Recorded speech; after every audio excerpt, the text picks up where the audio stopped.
سورج کو پلٹانے کا اشارہ کیا، پلٹ آیا۔ اگر وہاں بھی ہوتا، بدعقیدہ ہوتا محمد میں تمہارے اشارہ پہ پلٹوں گا نہیں، میں تو اللہ کے حکم سے نکلتا ہوں، اللہ کے حکم سے ڈوبتا ہوں۔ وہ سنی تھے تو اشارہ ہوا تو یہ نکل آیا، اسے اشارہ ہوا تو یہ دو ٹکڑوں میں تبدیل ہو گیا۔ کیوں؟ کیونکہ سنی تھے، اعلیٰ حضرت والا عقیدہ تھا۔ انہوں نے کہا یا رسول اللہ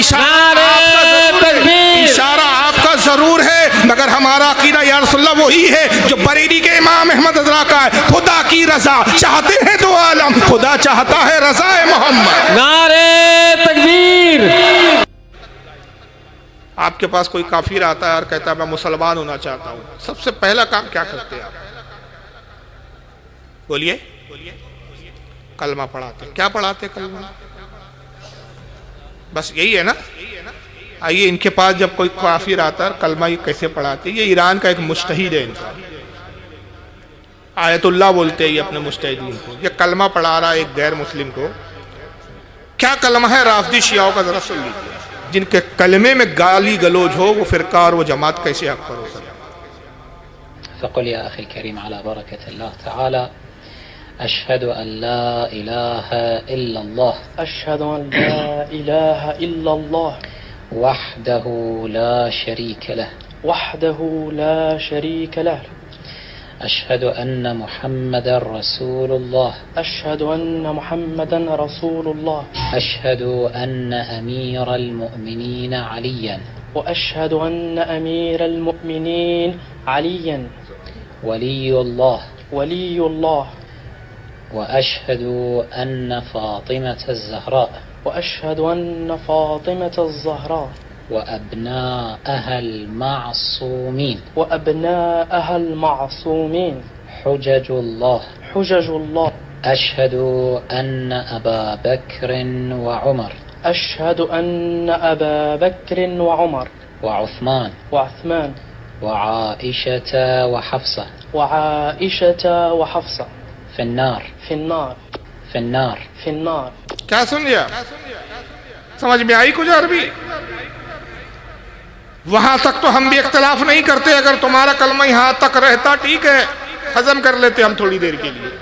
اشہد ان لا الہ الا اللہ واشہد ان محمدن رسول اللہ، ٹھیک ہے۔ اشہد ان علی ولی اللہ، چلو اس کو بھی ہم ہضم کر دیں گے، حالانکہ ہمارے کلمے میں شامل نہیں ہے۔ ہمارے لیے یہ کلمے میں اس کا اضافہ ایمان میں داخل ہونے کی شرط نہیں ہے، لیکن چلو تم نے اس کو کہا، اس کو بھی ہم تسلیم کرتے ہیں۔ ترجمہ کیا ہوتا ہے؟ میں شہادت دیتا ہوں کہ علی جو ہے اللہ کے ولی ہے، ٹھیک ہے، ہم بھی مانتے ہیں، ہم تو ولیوں کا سردار مانتے ہیں ان کو۔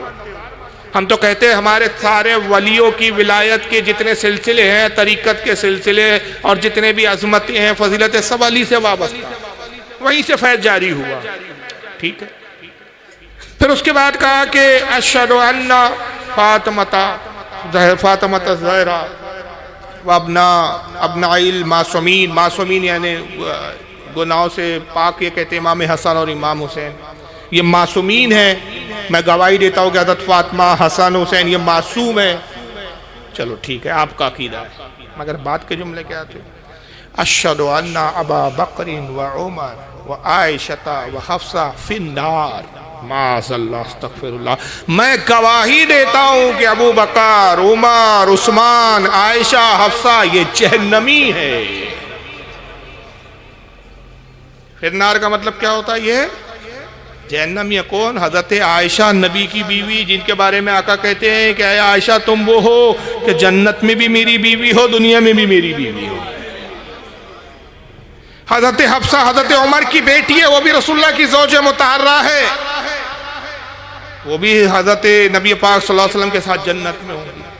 عثمان غنی کا وہ مقام ہے، امام حاکم نے المستدرک میں لکھا کہ ایک شخص آیا، خلفاء کا ذکر ہے، ہر خلیفہ پہ بولنے کے لیے ایک ایک مجلس، کئی مجلسیں چاہیے۔ اب ایک چھوٹی سی مجلس میں ویڈیو بھی دکھائیں، گستاخی بھی دکھائیں، چاروں خلفاء کی فضیلت دکھائیں، بہت دشوار موقع ہے، دشوار مرحلہ، اتنا آسان نہیں ہے یہ موضوع، لیکن ضمن میں فضیلتیں بھی بتاتا جا رہا ہوں۔ ایک شخص رسول اللہ کی خدمت میں حاضر ہوتا ہے، امام حاکم نے المستدرک میں لکھا اور فرمایا ھذا صحیح الاسناد، اس حدیث کی سند بھی صحیح ہے، یہ حدیث ضعیف بھی نہیں ہے۔ اس نے کہا یا رسول اللہ جنت میں روشنی کیا ہوگی؟ جنت میں روشنی کا کیا انتظام ہوگا؟ اس صحابی نے، بدو صحابی تھے، دیہاتی صحابی تھے، خیال کیا بھائی اس دنیا میں روشنی کے لیے سورج ہے، چاند ہے، رات میں چاند کی روشنی ہوتی ہے، دن میں سورج کی روشنی ہوتی ہے، جنت میں چاند اور سورج تو ہوں گے نہیں، سب فنا ہو جائیں گے، جہنم میں جائیں گے چاند اور سورج، چاند اور سورج کہاں جائیں گے؟ بولیے، ارے بولو یار، ڈر کیوں رہے ہو آپ؟ جہنم میں جائیں گے، چاند بھی جہنم میں ہوگا، سورج بھی جہنم میں ہوگا۔ آپ حیران ہو گئے، ارے یار انہوں نے کیا بگاڑا ہے بیچاروں نے، یہ تو کٹر سنی ہے بھائی۔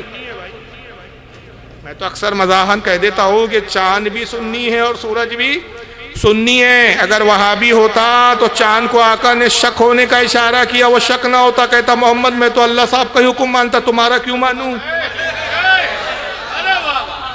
سورج کو پلٹانے کا اشارہ کیا، پلٹ آیا۔ اگر وہابی ہوتا، بدعقیدہ ہوتا، محمد میں تمہارے اشارے پہ پلٹوں گا نہیں، میں تو اللہ کے حکم سے نکلتا ہوں، اللہ کے حکم سے ڈوبتا ہوں۔ وہ سنی تھے تو اشارہ ہوا تو یہ نکل آیا، اسے اشارہ ہوا تو یہ دو ٹکڑوں میں تبدیل ہو گیا۔ کیوں؟ کیونکہ سنی تھے، اعلیٰ حضرت والا عقیدہ تھا۔ انہوں نے کہا یا رسول اللہ اشارہ آپ کا ضرور ہے، مگر ہمارا عقیدہ یا رسول اللہ وہی ہے جو بریلی کے امام احمد رضا کا ہے، خدا کی رضا چاہتے ہیں دو عالم، خدا چاہتا ہے رضا محمد۔ نعرہ تکبیر، نعرہ رسالت، مسلک اعلی حضرت، فیضان اعلی حضرت، خلفائے راشدین کانفرنس۔ تو سنی ہے یہ دونوں، زمین بھی سنی ہے۔ سنی نہ ہوتی تو آقا نے کہا کہ اے زمین سراقہ کے پیروں کو پکڑ لیا، چھوڑ دیا۔ وہابی ہوتی، محمد میں تمہارا نہیں سنوں گا، میں تو کٹر وہابی ہوں، صرف اللہ کی سنتی ہوں۔ سب کائنات کی ہر شے سنی ہے، مگر پھر آپ کہیں گے فاروق صاحب کیا ہو گیا، سنی ہے اور جہنم میں جائیں گے؟ جی جہنم میں اس لیے نہیں جائیں گے کہ معاذ اللہ یہ کافر ہے، یہ تو اللہ کی وہ فرما بردار مخلوق ہے کہ اللہ کے حکم پہ ڈوبتے ہیں، نکلتے ہیں، 24 گھنٹے ہر لمحہ اللہ کو سجدہ بھی کرتے ہیں، کائنات کی ہر شے اللہ کو سجدہ کرتے ہیں۔ جہنم میں صرف اس لیے جائیں گے کہ اللہ فرماتا ہے کہ جب مشرکین کو ہم جہنم میں ڈالیں گے ان پر دگنا عذاب ہوگا۔ ایک عذاب تو یہ کہ انہوں نے کفر و شرک کیا، دوسرا یہ کہ جن کو معبود قرار دیا جہنم میں ان کو اس لیے رکھا جائے گا تاکہ وہ دیکھ کے انہیں اور تکلیف پہنچے کہ جنہیں ہم اپنا معبود سمجھتے تھے، جن کی ہم پوجا کرتے تھے، آج وہ خود جہنم میں اپنے آپ کو نہیں چھڑا سکتے تو یہ ہمارے مددگار کیسے ہو سکتے تھے؟ ان کی تکلیف اور ان کی عبرت کے لیے تو ان پر نہ کوئی عذاب ہوگا نہ ان پہ تکلیف ہوں گی، یہ جہنم میں ہوں گے لیکن سکون میں ہوں گے، ان پر عذاب کی کیفیت نہیں ہوگی۔ اسی طرح جیسے جہنم میں فرشتے عذاب دینے والے ہوں گے لیکن ان کو خود عذاب نہیں پہنچے گا، ان پر کوئی تکلیف نہیں گزریں گی۔ تو کائنات کی ہر شے سنی ہے۔ تو بہرحال بات کیا چل رہی تھی؟ عثمان غنی کے بارے میں اللہ کے رسول نے سوال کیا، اللہ کے نبی جنت میں روشنی کا کیا انتظام؟ چاند و سورج تو ہوں گے۔ آقا نے کہا پوچھنے والے سن، ہاں جنت میں روشنی ہوں گی، اور جانتا روشنی کیا ہوں گی؟ میرے عثمان کو جنت کے ہر درجے میں پھرایا جائے گا، جیسے جیسے عثمان جنت کی سیر کرتا جائے گا اس کے چہرے کی روشنی سے جنت روشن ہوتے جائیں گے۔ یہ عثمان غنی کا مقام، ہر صحابی کا اپنا مقام اور اپنا درجہ ہے۔ جو جنتی، جن کو جنت کی بشارت آقا نے دنیا میں دے دی، جن کا ہر لمحہ رسول اللہ کی ایسی اطاعت میں گزرا کہ جس کی تاریخ میں کوئی مثال نہیں ملتی۔ یہ بدبخت کلمہ پڑھ رہے ہیں تو کہتے کہ گواہی دیتا ہوں کہ جہنم ہی ہے، معاذ اللہ، رے بدبخت تو خود جہنم ہی ہے۔ اور یہی نہیں بلکہ ہمارے ہاں عشاء میں وتر میں دعا قنوت پڑھی جاتی ہے، پڑھتے ہیں نا آپ لوگ؟ ان کے آنکھ قنوت ذرا دیکھ لیجیے، دعا میں قنوت کیا پڑھتے ہیں۔ نماز میں بھی یہ بدبخت خلفاء پہ لعنت کرے۔ سنیے، اللهم صل على محمد وآل محمد الطيبين الطاهرين وعجل فرجهم في عافية منا وارحمنا بهم والعن أعداءهم. اللهم صل على فاطمة وأبيها وبعلها وبنيها عدد ما أحاط به علمك. رب اغفر وارحم وتجاوز عما تعلم إنك أنت الأعز والأجل الأكرم وصل على محمد وآله الطاهرين ولعن أعداءهم أجمعين ولعن أعداءهم أجمعين سيما أبا بكر وعمر وعثمان وعائشة وحفصة وقتلة الحسين عليه السلام. یہ دعا قنوت میں ہاتھ اٹھا کے دعا پڑھتے ہیں. شافیوں کے نزدیک بھی ہاتھ اٹھا کے پڑھا جاتا ہے, رافتیوں کے بھی نزدیک ہاتھ اٹھا کے قنوت پڑھی جاتی ہے. پہلے تو اس نے درود پڑھا, سلام پڑھا, یہ پڑھا, اور بعد میں کیا آیا؟ لعن اللہ اعدائے دین, اعدائے معصومین, یعنی معصومین سے مراد ان کی اہل بیت کے دشمنوں پر اللہ کی لعنت ہو, اللہ کے دشمنوں پہ اللہ کی لعنت ہو. اور پھر اس نے نام لیا کن پہ لعنت ہو؟ ابا بکرین, عمر, عثمان, عائشہ, حفصہ. وقتل الحسین, حسین کے قاتلوں پر لعنت ہو. جو نمازوں میں خلفاء کو گالیاں بک رہے ہو یار, لعنتیں بھیج رہے ہو, کیا منہ دکھائیں گے قیامت کے دن؟ ان بدبختوں کو یہ علی کے جھوٹے دعوے دار ہیں. امام ابن حجر المکی سوائق المورقہ میں لکھتے ہیں کہ ایک مرتبہ حضرت ابوبکر صدیق مولا علی کو دیکھ رہے ہیں, مسکراتے ہیں, دیکھتے ہیں مسکراتے ہیں, دیکھتے ہیں مسکراتے ہیں. بہت دیر تک جب معاملہ چلا, مولا علی نے عرض کیا, امیر المومنین فدا ہو جاؤں میں آپ پر, اس سے پہلے کبھی ایسا نہیں ہوا کہ آپ مجھے دیکھ دیکھ کے اتنا مسکرائے ہو. کیا بات ہے کہ آپ مجھے دیکھ کے مسکرا رہے ہیں؟ تو حضرت سید ابوبکر فرماتے ہیں کہ علی مجھے رسول اللہ کی ایک حدیث یاد آ گئی. وہ حدیث یاد آئی اور بس اس بنیاد پہ میں تمہیں دیکھ رہا ہوں, مسکرا رہا ہوں. یا ابا بکرین کیا حدیث ہے؟ کہا رسول اللہ سے میں نے اپنے کانوں سے سنا کہ میرے آقا نے فرمایا کہ قیامت کے دن اللہ تعالیٰ اعمال میزان پہ تولیں گا, نیکیاں زیادہ ہوں گی, حکم الہی ہوں گا, اس کو جنت کی طرف فرشتے لے جاؤ. اعمال کی بنیاد پہ جنت کا مزدہ سنا دیا جائے گا. پھر آقا نے کہا کہ جب فرشتے جنت کے قریب لائیں گے, دروغہ جنت کو اللہ حکم دیں گا کہ اس شخص کو اس وقت تک جنت میں داخل نہ کر جب تک وہ علی سے جنت میں داخلے کا پروانہ نہ لے. تو جب وہ جنت کے قریب آئیں گا تو دروغہ جنت کہیں گا تمہارے اعمال کی بنیاد پہ جنت میں جانے کا حکم ہو گیا, لیکن محبت علی کا پروانہ ہے تمہارے پاس. تو جنتی کہیں گا یہ کیا ہے؟ کہیں گا تم علی سے محبت کرتے تھے کیا دنیا میں؟ ہاں ہاں محبت کرتے. جاؤ علی سے محبت کا پروانہ لاؤ. پروانہ مطلب پاس. تو پھر آقا نے کہا, یہ ابو بکر صدیق حدیث سنا رہے ہیں علی کو, تو آقا نے کہا کہ پھر وہ جنتی علی کی طرف آئیں گے اور علی سے جو حقیقت میں دنیا میں محبت کرتا تھا علی اس کو پروانہ دیں گے. جس کو علی پروانہ دے وہی جنت میں داخل ہوں گا, جس کو پروانہ نہ دے اس کو جنت سے لوٹا دیا جائے گا. یہ کہہ کہ ابو بکر خاموش ہو گئے. کہا علی یہ حدیث یاد ہے اس لیے میں مسکرا رہا ہوں. مولا علی عرض کرتے, اے ابو بکر امیر المومنین, یا تو اس کے بعد کی آپ حدیث جانتے نہیں یا عاجزی میں آپ اس کو چھپا رہے ہیں, عاجزی انکساری کر رہے ہیں. کہا علی آپ کہہ دیں میں کیوں کہوں. کہا یہ حدیث میں نے بھی سنی مگر ابو بکر آپ نے پوری حدیث بیان نہیں کی, یا تو آپ عاجزی کر رہے ہیں یا اس کے بعد کی حدیث آپ شاید نہیں جانتے. میں نے جب رسول اللہ سے سنا تو آقا نے کہا علی جب وہ جنتی تجھ سے جنت کا پروانہ لینے آئے, خدا کی قسم تو اس شخص کو ہرگز پروانہ نہ دینا جس کے دل میں ابو بکر اور عمر کی محبت نہ ہو. اور میں نے رسول سے عہد کیا یا رسول اللہ اسے میں ہرگز جنت کا پروانہ نہیں دوں گا جس کے دل میں رائی کے دانے کے برابر بھی ابو بکر و عمر سے بغض ہوگا. یہ ہے اسلام. بھائی آپ اپنے سسر کو گالی بکتے ہو کہ یہ نبی کے سسر ہے, بھائی نبی کے رشتہ دار ہے, نبی کے قریب ہے. قرآن عظیم کہتا ہے کہ اچھے کے لیے اچھی عورتیں ہیں, بروں کے لیے بری عورتیں ہیں, گندوں کے لیے گندی عورتیں ہیں اور گندوں کے لیے گندی عورتیں, اور گندی عورتوں کے لیے گندے شوہر. یہ تو عام قاعدہ ہے, عام مسلمانوں کے لیے قرآن نے بیان کی. آیت کا مفہوم ہے جو میں نے بتایا.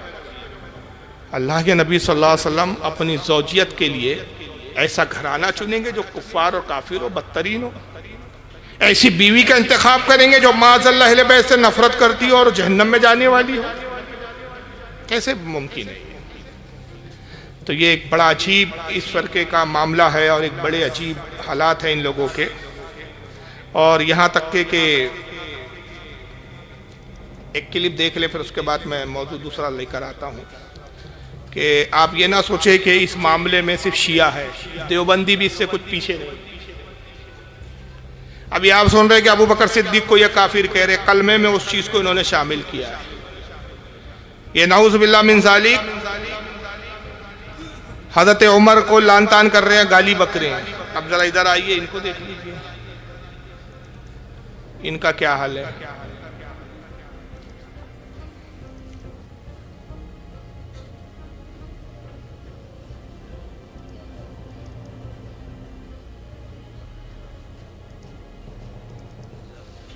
ہاں جی جی، درود شریف پڑھے آپ۔ اللہم صلی علی سیدنا مولانا شفیعنا و حبیبنا و طبیبنا و نبینا و مولانا محمد و علی آلہ و اصحابہ و بارک وسلم، صلاۃ والسلام علیک یا رسول اللہ صلی اللہ علیہ وسلم۔ ذرا سنیے انصاف۔ یہ بھی سن لو کہ تک صحابہ کو کافر کہنے سے آدمی کافر نہیں ہوتا۔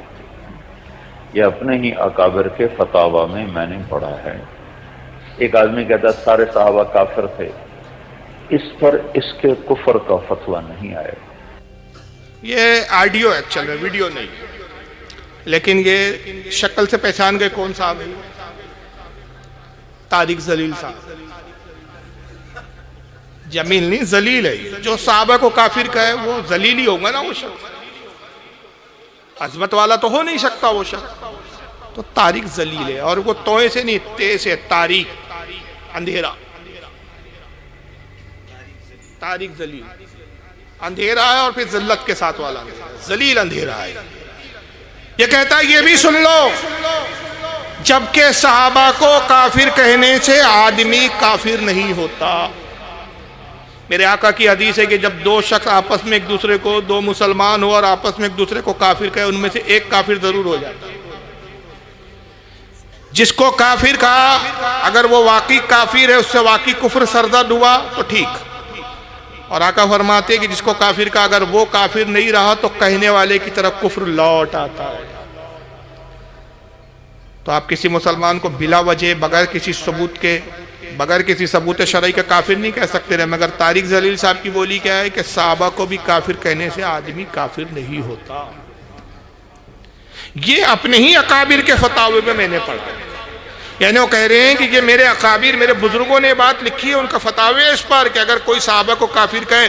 اب اس نے صحابہ کا پرٹیکولر کسی ایک صحابی کی بات نہیں کیا کہ وہاں پر پھر تھوڑی سی کوئی گنجائش نکالے کہ بھائی اس صحابی کا پہلے کردار دیکھنا پڑے گا، کیریکٹر دیکھنا پڑے گا، یا یہ بھی دیکھنا پڑے گا کہ وہ صحابی ہے یا نہیں ہے، صحابی تھے نہیں تھے، کہیں مرتد تو نہیں ہو گئے تھے، بعد میں اسلام سے تو نہیں پھر گئے تھے، معاذ اللہ زکوٰۃ کے منکرین میں سے تو نہیں تھے۔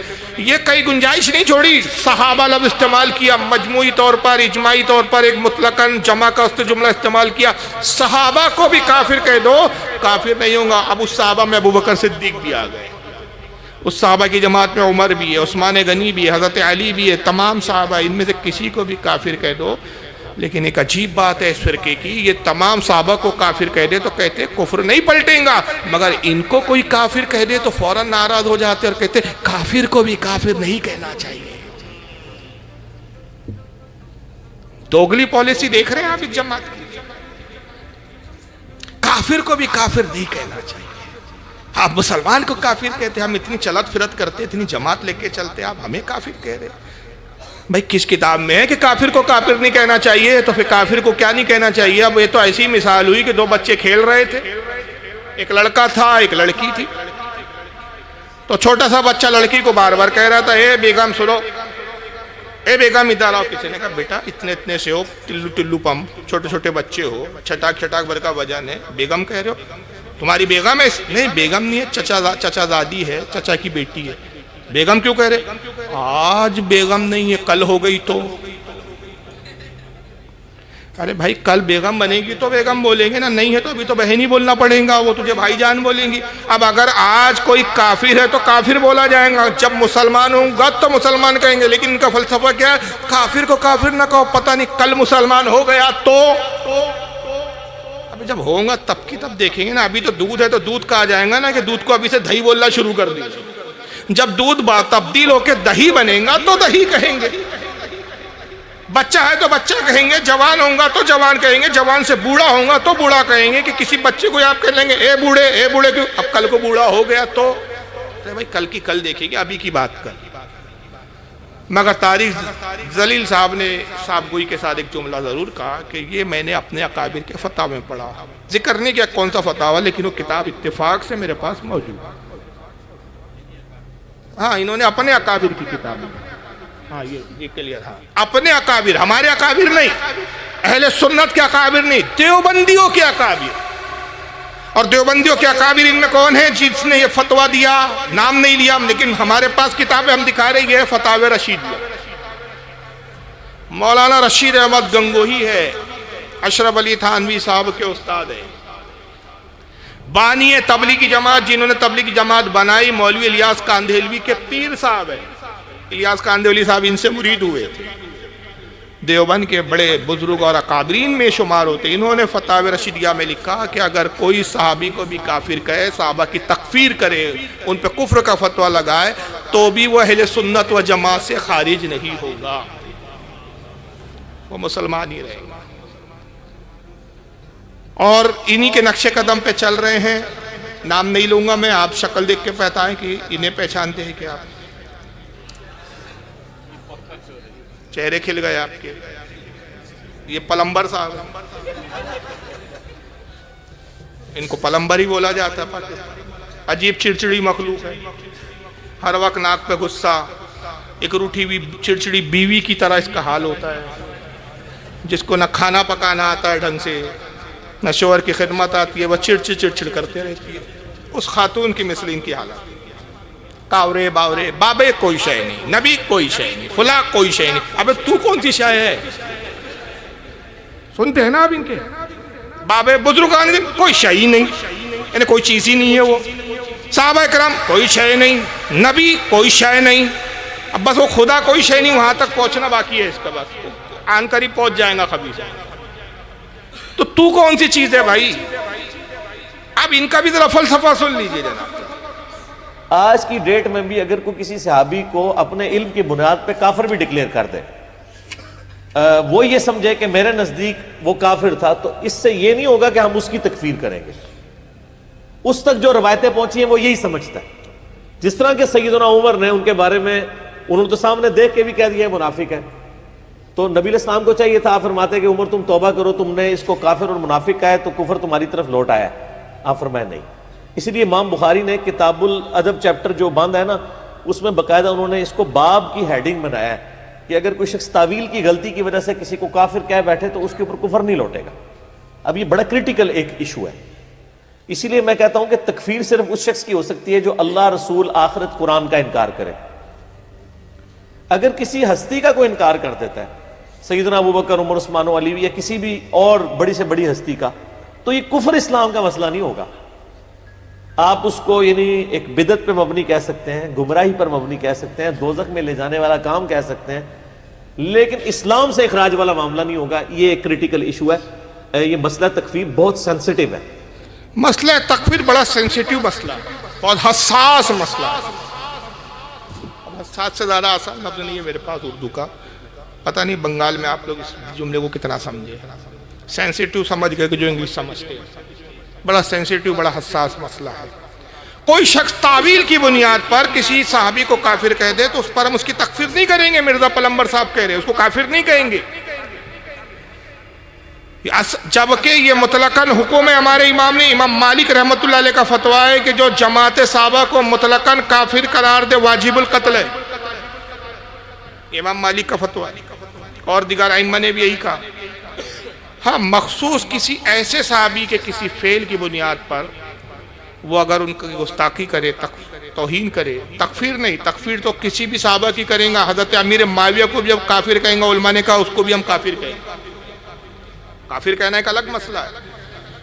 کسی کی افضلیت کا انکار کرے یا کسی صحابی کی مقام و درجے کو اس سے کم تر بیان کرے، اس کو گمراہ اور بد مذہب کہا جائے گا، لیکن مطلقاً اگر صحابہ کی کرتا ہے اور وہ تعویل، وہاں تعویل کی گنجائش ہی نہیں ہے، کیونکہ صحابی اگر جب ثابت ہو گیا، جو صحابی ہے وہ جنتی ہے، اور جس کے صحابہ ہونے میں ڈاؤٹ ہے کہ صحابی ہے نہیں، منافق ہے، تو پھر جب وہ صحابی نہیں رہا تو پھر سوال ہی پیدا نہیں ہوتا، تو وہ تو پھر خود ہی جہنم۔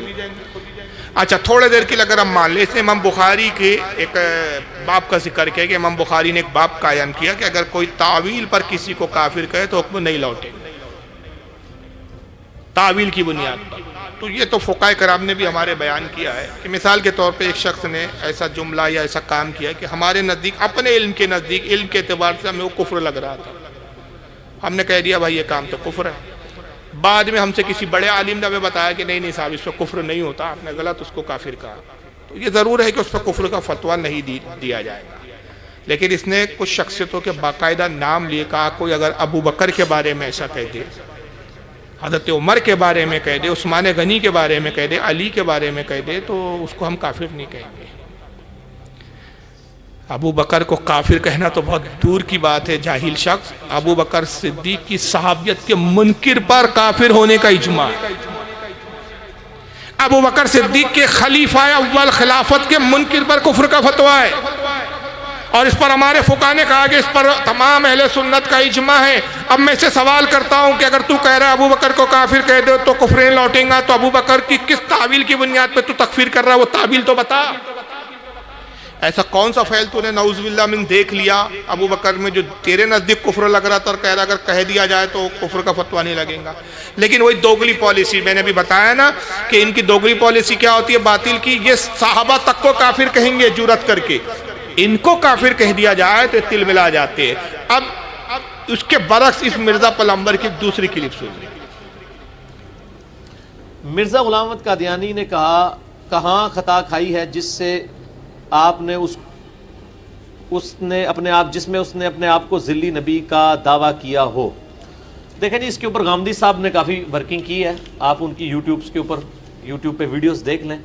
ان کا بھی موقف یہی ہے کہ اس سے کوئی صحیح سند سے ثابت نہیں ہے کہ اس نے خود کہیں پہ دعوی نبوت کیا ہو، اس سے کوئی صحیح سند سے ثابت نہیں ہے کہ اس نے خود کہیں پہ دعوی نبوت کیا ہو۔ اس نے جو ہے وہ اشارے ایسے ضرور دیے، پلس مسیح موعود ہونے کا دعویٰ، امام مہدی ہونے کا، یہ سارے دعوے کیے ہیں۔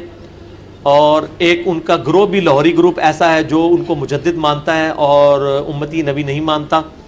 بہرحال میرا موقف کیا ہے وہ یوٹیوب پہ آپ جا کے لکھیں، قادیانی فرقہ کو دعوت اصلاح۔ میں ان کو اسلام سے، اہل سنت سے ٹوٹا ہوا ایک فرقہ مانتا ہوں، جنہوں نے اس بڑے لیول کا اختلاف کیا کہ ان کی تکفیر کرنا ہماری مجبوری بن گئی، کیونکہ انہوں نے اس اختلاف کی بنیاد پہ ہمیں کافر ڈکلیئر کر دیا،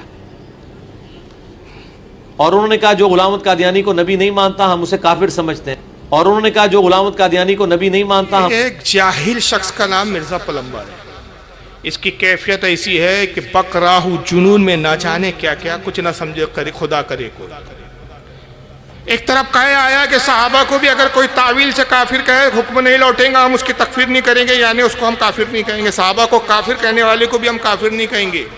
مگر جہاں تک غلام احمد قادیانی کا معاملہ ہے جس نے نبوت کا دعویٰ کیا، تو پہلا کہتا ہے کہ اس صحیح سند سے ثابت ہی نہیں ہے کہ اس نے نبوت کا دعویٰ کیا۔ ارے جاہل، کوئی روایت ہے کہ جس میں سند دیکھ رہا ہے، اس کی اپنی کتابیں موجود ہے اس کے دعوے نبوت پر، اس کا اپنا اقرار موجود ہے، اس سے باضابطے مناظرے ہوئے علماء کے، اس نے باضابطہ کتابیں لکھی، اور تمام فرقوں کا اس کے کفر پر اتفاق ہے، کسی کا اختلاف نہیں۔ لیکن اس کا ایک استاد غامدی داڑھی منڈا ہے، وہ دیکھے ہوں گے کہ اس پہ آتا ہو ٹی وی چینلوں پر، غامدی صاحب نے بڑی وہ تحقیق کی ہے۔ ارے جاہل، تو کہتا ہے کہ نہ میں وہابی نہ میں بابی، میں ہوں علمی کتابی، تو غامدی کس کتاب کا نام ہے؟ غامدی صاحب تیرے لیے کیسے حجت ہو گئے؟ غامدی صاحب نے کہا کہ صاحب اس سے صحیح سند سے ثابت نہیں ہے، پھر خود ہی پلٹ گیا، کہا کہ اصل میں یہ ہوا کہ غلام احمد قادیانی کے ماننے والے جو ہے انہوں نے غلام احمد قادیانی کو اتنا مانا، اتنا مبالغہ کیا، اور کہا کہ جو غلام احمد قادیانی کو نبی نہ مانے ہم اس کو کافر مانتے۔ ارے ابھی تو کہہ رہا غلام احمد قادیانی نے نبوت کا دعویٰ ہی نہیں کیا، جب نبوت کا دعویٰ ہی نہیں کیا تو اس کے ماننے والے اس کو پھر نبی کس بنیاد پہ مان رہے ہیں؟ اب اس کے بعد یو ٹرن لیے مرزا صاحب نے، کہا چونکہ انہوں نے ہمیں کافر کہا اس لیے ہماری مجبوری ہو گئی کہ ہم انہیں پلٹ کر کافر کہے، اگر وہ ہمیں کافر کہنا چھوڑ دے تو ہم بھی ان کو کافر کہنا چھوڑ دیں۔ قادیانیوں سے کیا اس بنیاد پر ہمارا اختلاف ہے کہ وہ ہمیں کافر کہتے ہیں؟ اور وہ کافر کہنا میں چھوڑ دے تو ہم ان کو مسلمان بولنا شروع کر دیں گے. معاف کرنا، اس پر ہمارا ان سے اختلاف نہیں ہے. وہ ہمیں کافر کہے، مشرک کہے، ہمارے ان کے کہنے سے کیا ہوتا ہے؟ ان کے کہنے سے تھوڑی ہم کافر ہو جائیں گے. ہمارا سب سے بڑا اختلاف یہ ہے کہ غلام احمد قادیانی کو وہ نبی مانتے ہیں. غلام احمد قادیانی نے نبوت کا دعویٰ کیا، اور رسول اللہ کے بعد کوئی بھی شخص نبوت کا دعویٰ کرے اس کو قتل کیا جائے گا، اور ایسے شخص کی تکفیر کی جائیں گی، اس کو کافر قرار دیا جائے گا. کیوں؟ اس لیے کہ حضور صلی اللہ علیہ وسلم خاتم النبیین ہے، آخری نبی ہے. اس پر اجماع بھی ہے، قرآن کی آیتیں بھی ہے، صحیح حدیثیں بھی ہے. اس پر 1400 سال میں کی امت میں کسی کا اختلاف نہیں.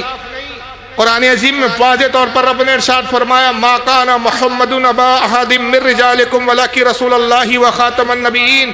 اے لوگو، محمد تمہارے مردوں میں سے کسی کے باپ نہیں ہیں، وہ نبیوں میں سب سے، وہ اللہ کے رسول ہے اور نبیوں میں سب سے آخری پیغمبر ہے. آقا نے اس آیت کی تشریح کرتے واضح طور پر کہا: لا نبی آبادی، میرے بعد کوئی نبی نہیں. اچھا، اب ایک چیز میں نے حضرت عمر کی فضیلت پہ ابتدا میں ایک حدیث سنائی تھی. حضور نے کہا اگر میرے بعد کوئی نبی ہوتا تو کون ہوتا؟ جب عمر نہ ہو سکے، 1400 سال پہلے جو اتنے افضل تھے کہ جن کی فضیلت بیان کرنے کے لیے جبریل کو 950 سال بھی کم پڑ جائے، وہ نبی نہ ہو سکے تو آج کا پھٹیچر کوئی کیسے نبی ہو سکتا؟ آج تو کوئی صحابی کے برابر نہیں ہو سکتا، تو نبی ہونا تو بہت دور کی بات ہے. لیکن مرزا پلمبر صاحب کی جو عقل ہے نا، وہ گھاس چرنے گئی ہے. بیچارہ یتیم العلم ہے، کہیں سے پڑھا لکھا کچھ ہے نہیں. اور یہاں تک کہ حضرت عمر کے بارے میں تک کہ بدبخت کیا بولتا ہے، ذرا سنیے.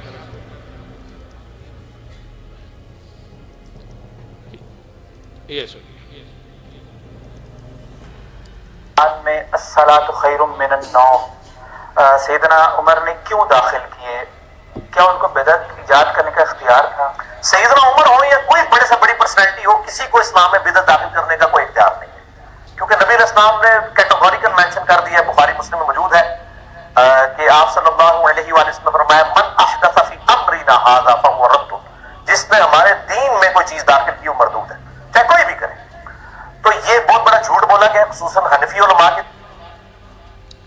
وہ آواز تھوڑی سی ٹھیک نہیں ہے، پرانی ویڈیو ایکچوئل میں جملے دہرا دیتا ہوں کیا بولا گیا ہے. ایک سوال کرنے والے کسی شخص نے اس پہ فون پر سوال کیا کہ حضرت عمر نے صبح فجر کی اذان میں ان جملوں کا اضافہ کیا: الصلاۃ خیر من النوم. تو یہ اذان میں پہلے تو تھا، یہ حضرت عمر نے اپنے زمانے میں اس کو اذان میں حصہ بنا دیا اس جملے کو. تو کیا حضرت عمر کو یہ اختیار ہے کہ کسی دین کے معاملے میں اپنی کوئی چیز اپنی طرف سے داخل کر دے، بدعت کو داخل کر دے؟ تو پلمبر صاحب کہتے ہیں عمر ہو یا کوئی بھی صحابی ہو، ان کو بھی کوئی حق نہیں پہنچتا کہ کوئی بدعت کو ایجاد کرے. سب سے پہلی بات تو یہ میں عرض کروں کہ اس تعلق سے اختلاف ہے کہ یہ اذان میں جو الفاظ ہے الصلاۃ خیر من النوم، یہ حضرت عمر نے اپنے زمانے میں رائج کیے یا رسول اللہ نے کیے؟